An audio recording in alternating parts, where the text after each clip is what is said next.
Let's create a story script for a video game. Every scene starts with a location and a time. So the way we write this is we can either say interior or exterior, depending on if we're inside or outside. Then we give the name to our location, which in our case is abandoned metro tunnel, and the time of day. So we're going to say night. The next part to this is the action, and the action describes what we are seeing. It's the visual. So in our case, we've got moist air hangs in the dark tunnel, flickering emergency lights pulse along the curved walls. Water drips steadily from the overhead pipes. Dust drifts through the beams of Sam's flashlight. Now, you probably don't have to get that technical, but you just explain what you're visually seeing. Now we can move on to what our characters are actually saying. The actual dialogue. So we have two characters in our scene, Sam and Justin. So Sam says, "Keep your breathing steady. These tunnels amplify everything." Justin says, "I'm trying hard to ignore the feeling we're being watched." Sam replies, "We are being watched, just not by anything alive." Justin, "That's supposed to make me feel any better?" Now for this part, this is the gameplay block, and we put gameplay blocks inside scenes so we know what character can actually do in relation to what scene is happening.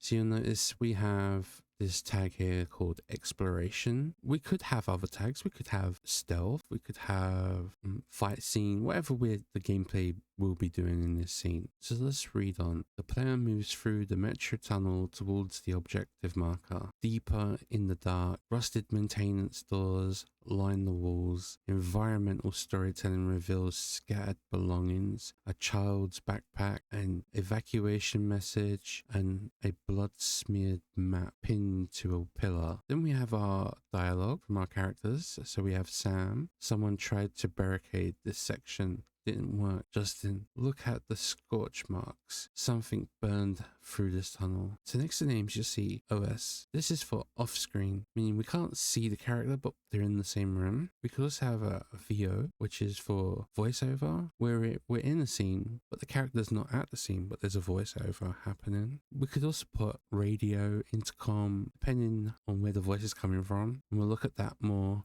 in a minute. So from here, gameplay ends. The gameplay block has ended. So the next scene will play once we reach the objective. And over to the right, you can see we have a transition. In this case, it's fade in. It could be fade out, cut to. There's quite a few different ones. But most of the time, you're just going to use cut to or fade in. Okay, so let's move on to our next scene. This is the scene that plays once we reach the objective. This one's inside, so we're going to say interior. We're going to call this location Metro Control Room, and it's at night. We're also going to give this a little tag saying draft 1, just so we know that this is our first draft of this. So we can come back later and make changes to it. It's not final yet. So our action will be a cramped control room filled with shattered monitors and overturned chairs. A single emergency lamp casts an orange glow while a humming sound vibrates through the floor. Sam, "There, the signal's stronger here." Justin, whispering, shaking, "That hum, it's the same one from the journal page." Sam, "Stay sharp, whatever caused this is close." And then we cut to the next scene. Let's add a tag to our first scene. We need to have someone come in, do the voiceovers for each of the characters. Until we've done that, we put a little tag here saying needs VO pass, which is needs voiceover pass. So we need someone to come in, sit down, do the recordings, and we're all good to go. For the next scene, we want to have a radio call where we can switch between scenes whilst talking over a radio. So let's see how we do this. Again, we create the scene header. We say interior, metro control room at night. Our action is the radio picks up a faint signal from a stranger in the tunnel. "Stranger, can anyone here help me?" Sam, "Hello, who is this?" And then we put intercut, because what we want now is to intercut this with another scene, which is the scene of where the stranger is. So again, we put interior because he's inside. Abandoned metro tunnel storage unit is where he's currently at, and it's still nighttime. The action is dark room with a flashlight lighting the room, showing a man talking on a radio. Water drips steadily from overhead pipes.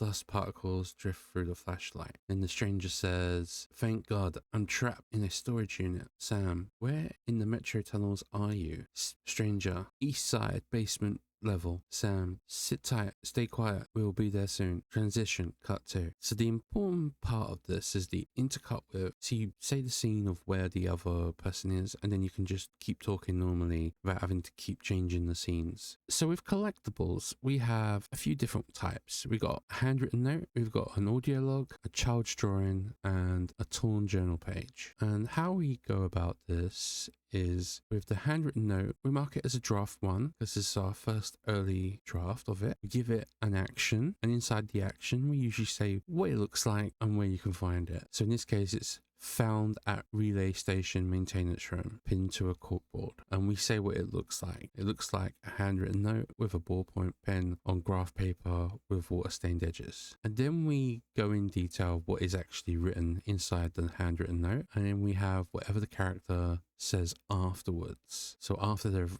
finished examining the note and you close out and you're back in the game and the main character might have a comment to say about the note we just read. You can also do one for an audio log. It's pretty much the same, but the tag we'd give it would be needs VO parts, because we need for the audio recordings. We'd need someone to come in, record what's being said. So we give it an action, give it where we find it, which is found at Addon Mill, 2nd floor office, and what it looks like, which is it looks like a handheld recorder with cracked casing. The audio recording has ambient background noise indoors. And then we go over what is actually said on the audio log, and then whatever the character wants to say afterwards. Child's drawing is pretty much the same thing. We can also put lot as a tag, saying, hey, we don't want to make any more changes to this. This is perfect. Don't do anything. Give it a location and describe what we're seeing. Describe what's drawn on the actual picture, and then whatever the character wants to say afterwards. And for the torn journal page, pretty much the same again. Found at the quarantine checkpoint, loose in the guard's coat pocket. Looks like a journal page with small, neat handwriting in ink. And then we go over what is said in that and whatever the character wants to say afterwards. So I'm using Google Docs to write my scripts, and I use an extension to get the right format in, like you can see on the screen. So I go up to extensions, go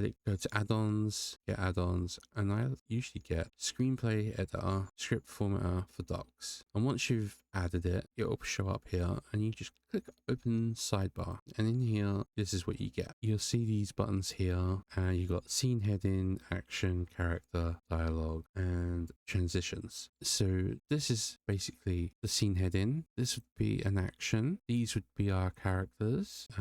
There's dialogue, which would be this, and this here is for like these areas where you want to put like dialogue, tone, and delivery notes of how they should react, and transitions are just these. So if you come in here and you got all the different transitions. Now, as for scene numbers, from your act you have your campaign, and then your levels, and inside levels you'd have scenes. So it's more like probably what order they would go in, but that's not always the case. As you can see here, it lays out pretty straightforward. The numbers don't really help in that regard, because you'd lay these scenes out one after the other, and they would be triggered by events in the game, so they might not be triggered in the correct order. So it's other things you've got to think about. I hope you learned something new today. So stay awesome, thanks for watching, and I'll see you in the next video.